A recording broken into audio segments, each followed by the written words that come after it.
What's happening, Hardscapers? Today we're talking about diamond blades. Let's get into this.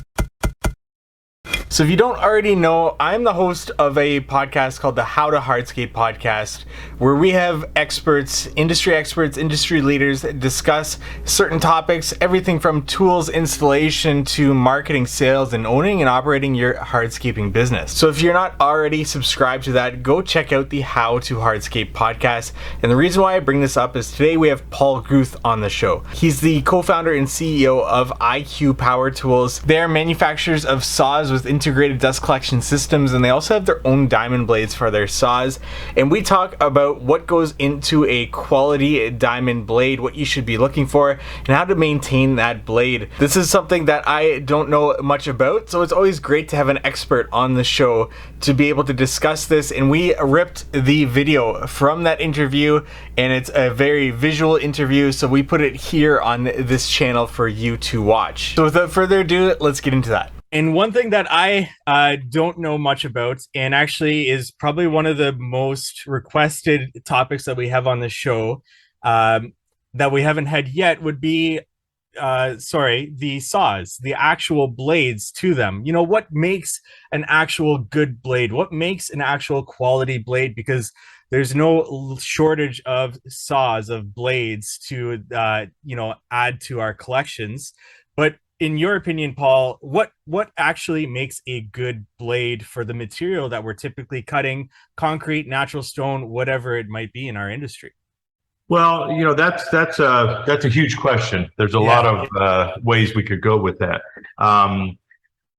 One thing is you got to be purchasing from a good, solid, supplier of diamond blades that you trust, because there is a lot of people out there that are selling diamond blades, and they just want to sell a blade. They don't care, what the outcome is. They're just looking for that initial sale. They'll put different colors on them. They'll put graphics on them. They'll, do all kinds of things to jazz it up to just market a blade.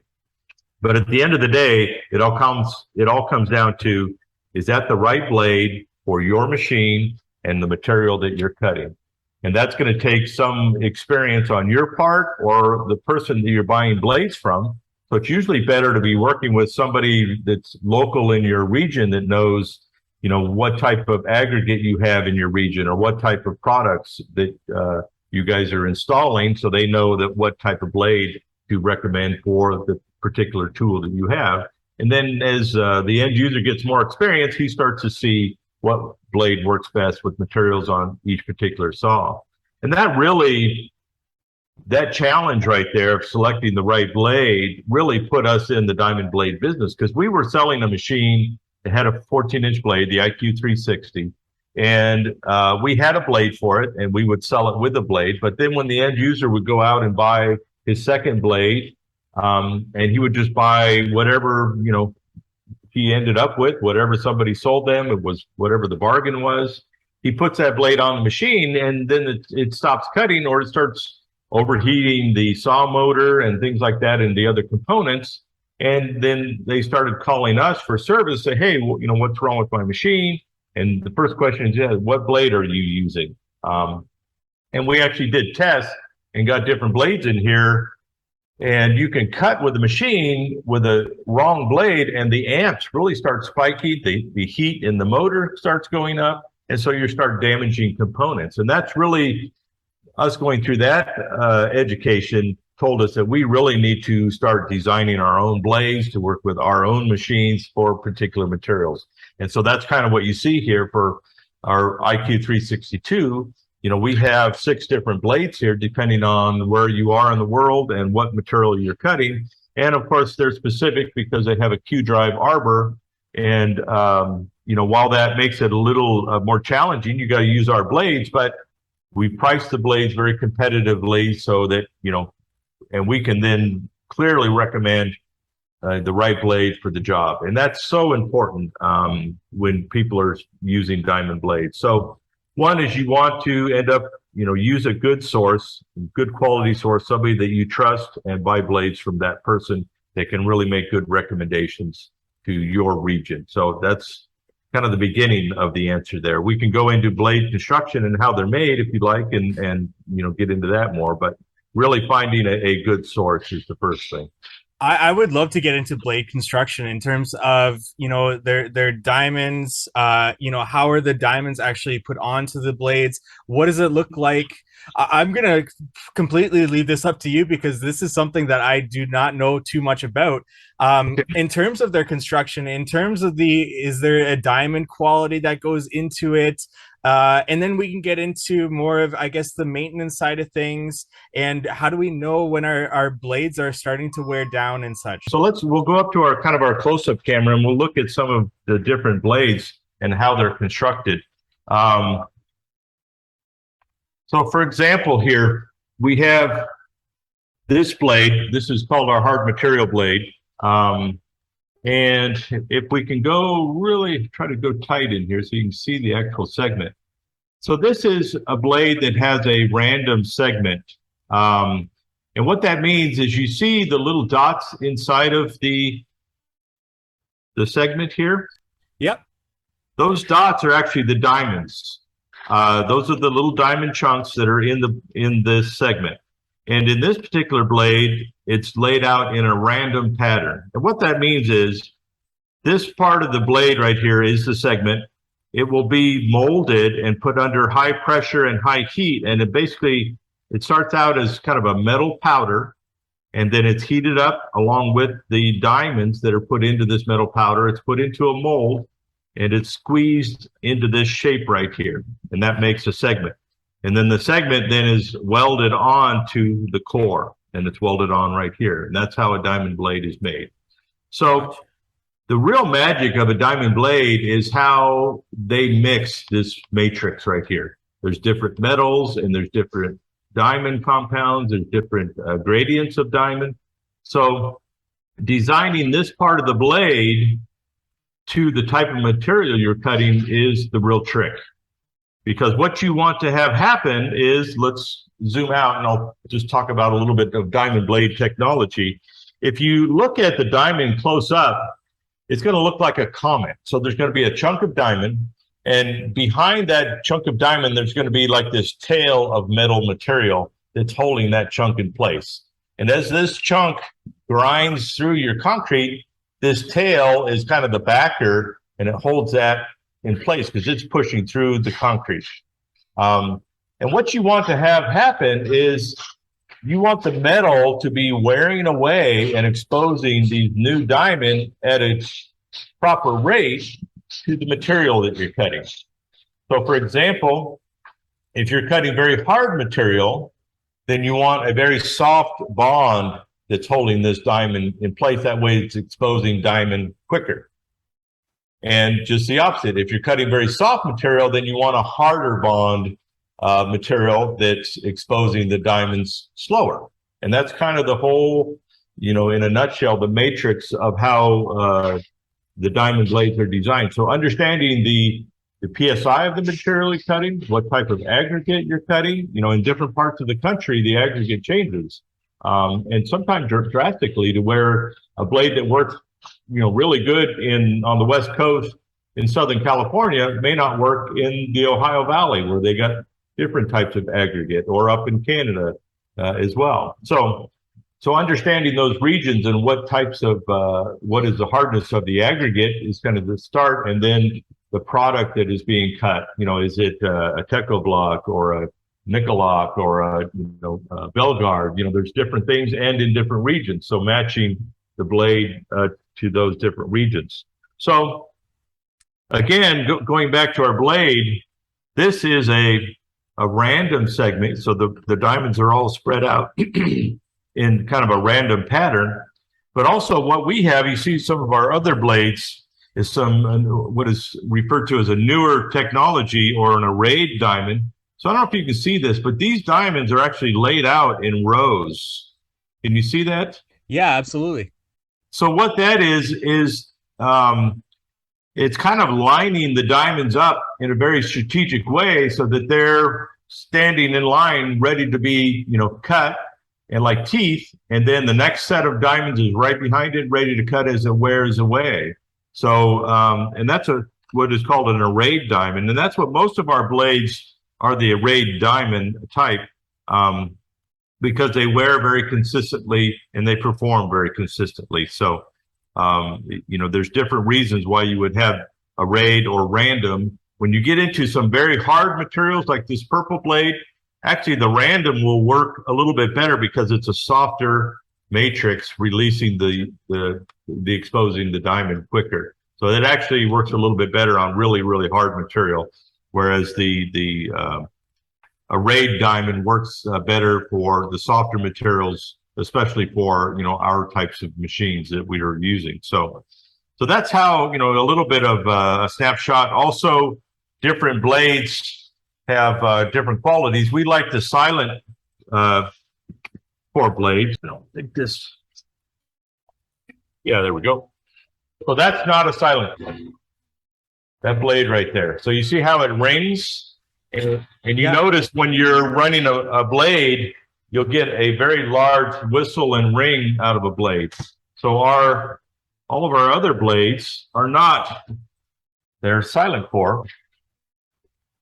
So we actually put an inner core sandwiched inside that deadens the sound. So that just really drops the decibel level, from your standard blade. So it's just a really, gives you a much more premium experience, keeps the noise down because we're big about the safety, worker safety. Dust is a big part of that, but also noise. And same thing, noise in a neighborhood. If somebody's cutting, you can hear it. So if we can keep that noise down, that's also a big factor in the blade design. So that's incredible. What about when it comes to the diamonds? Do you have like a certain density of diamonds, and would you see a lower quality blade on the market that has less diamonds in it? Is that how, say, like a lower quality blade would cost less because their diamond density is a little bit less? Is that something?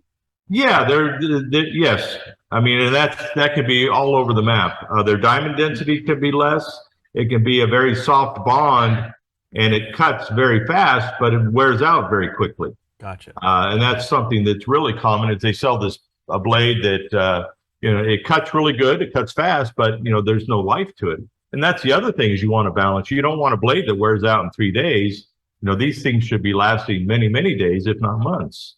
And so matching the right blade with the material again is the important thing. Because if you take, let's say you're cutting very soft material and you cut with a very soft bond, your blade is going to wear out prematurely. So you want to make sure you're using the right blade for the material you're cutting. And you need to be very suspicious of, people, especially there's a lot of guys that call you up on the phone and try to sell you blades over the phone. They don't know what you're cutting. They don't really care what you're cutting. They just want to sell you a blade.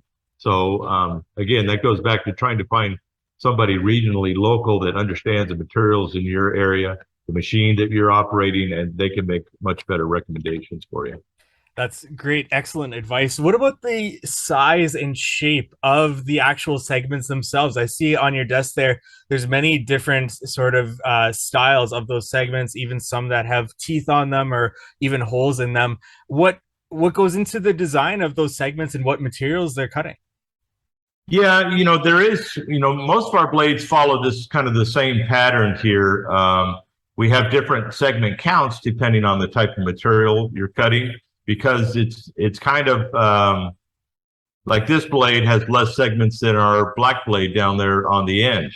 And that's kind of like your gearing of your car. You can kind of downshift. You have less bite here, but that keeps your blade speed up. So that's part of, the segment count of how many segments there are on a blade.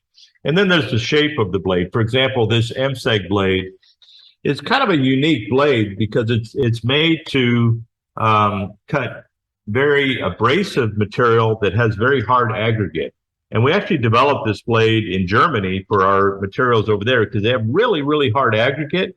But then they have this soft, very abrasive sands that are holding the stones in place. And so we developed this blade. And what this does is, it gives you just some extra gaps. So the blade speed can stay very high and very consistent.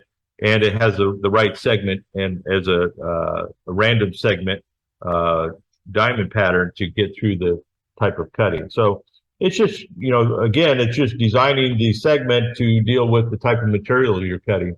And again, if you took this blade and started cutting, really soft material, it's going to wear out really quickly.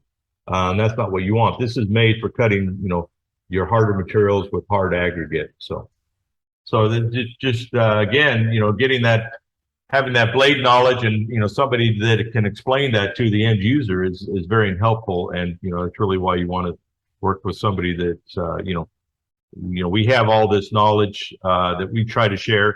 And on the back here's on the back of our box, and you can kind of see that we lay out our different color blades. Right. And then, is it soft, medium, hard, soft, very hard, and, extremely hard. We try to put some, PSI levels, 3,000 up to 8,000 and beyond. And so that just helps, gives a little bit of blade knowledge to the end user so that he can, try to select the right blade, and also our, regional salespeople out there so that they can try to select the right blade, for the job that they're cutting. So, yeah. So what a dressing stone does is sometimes, especially, and it's more common in tile blades, and we have our tile line of blades. When you start switching from, different types of materials, from soft to hard, and in tile, you're going from porcelain, ceramic materials to stone materials and natural materials. What happens is those diamonds, and here's a dressing stone, and basically it kind of sands away the matrix or the metal powder around the diamonds and exposes fresh diamonds. That's what it does. And because when you're cutting different types of materials, and sometimes you get a blade that it still has a lot of segment left, but it just doesn't want to cut. And that means there's no diamond there. You just have metal exposed. There's no diamonds exposed, and so it stops cutting. But you can take a dressing stone, what we call opening that blade back up, exposing fresh diamond, and then it's kind of like sharpening the blade, if you will, and then it'll go back to cutting. But that's really important in the tile saw blades, because they're cutting all kinds of a variety of different things. Typically, hardscapers are cutting concrete products.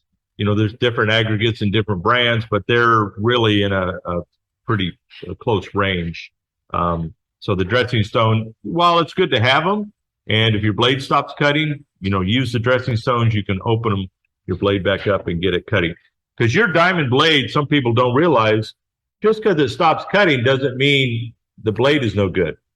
It just needs to be opened up. The diamonds need to be exposed.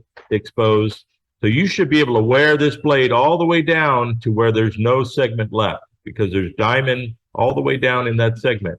And you want to make sure you're getting your value out of that blade. So basically, if you take good care of the blade, if you're cutting the right materials with that blade, that segment should be basically no more diamonds, all the way shrunken down. You've got the life out of that blade. Exactly. Once again, if you're not already subscribed, go check out the How to Hardscape podcast. There's a wide variety of interviews on that podcast. Over 150 episodes already for you to listen to, watch, and to get into. Podcasts are audio only, so it's nice and easy to consume on the job site or wherever you might be. And if you found something helpful in this video, please give this video a like. That goes a long way for me in this channel. Comment anything below that you have questions about. I'll be sure to get back to you. And subscribe to this YouTube channel for more content like this. Thank you so much for watching.